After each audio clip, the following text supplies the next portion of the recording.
Shake it.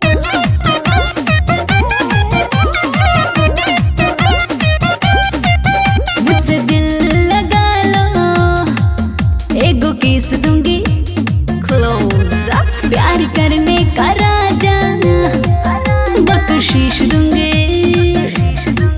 मुझसे दिल लगा लो, एगो किस दूंगी, प्यार करने का राजा बख्शीश दूंगी।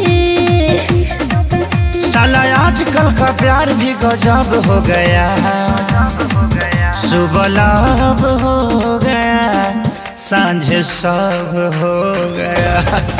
सुबह लब हो गया, सांझ सब हो गया,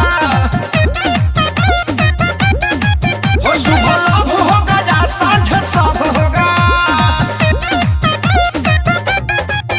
Hey, same body, mind, babe, come on enjoy. Same body, mind, babe, come on enjoy.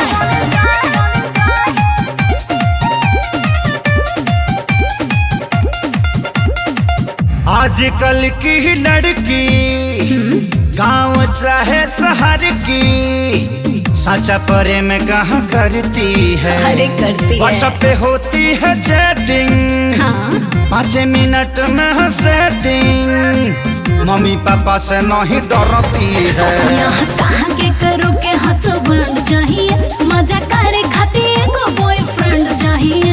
पता चलता नहीं कहाँ कैसे कब हो गया, सुबह लब हो गया, सांझ सब हो गया। सुबह लब हो गया, सांझ सब हो गया, हो सुबह लब हो गया, सांझ सब हो गया। मेरी ठाट बाट है देसी, तेरे नखरे हैं विदेशी, अपनी कैसे चलेगी बेबे। तू हाफ पैंट वाली, मैं लुंगी पहनू खाली, तेरी दाल ना गलेगी बेबे। ना बेमतलब के भाषण दे, आके सीधे चुमा ले, टाइम ना ज्यादा वेस्ट कर। मिल्की मिल्की बाहों में, जुल्फों की छाँव में, आगे दीवाने रेस्ट कर। दिल जल जल के 100 वाट का बल्ब हो गया। सुबह लब हो गया, सांझ सब हो गया। सुबह लब हो गया, सांझ सब हो गया, हो सुबह लब हो गया, सांझ सब हो गया। अरे हटा यार, ये प्यार कोरोना से कम नहीं है।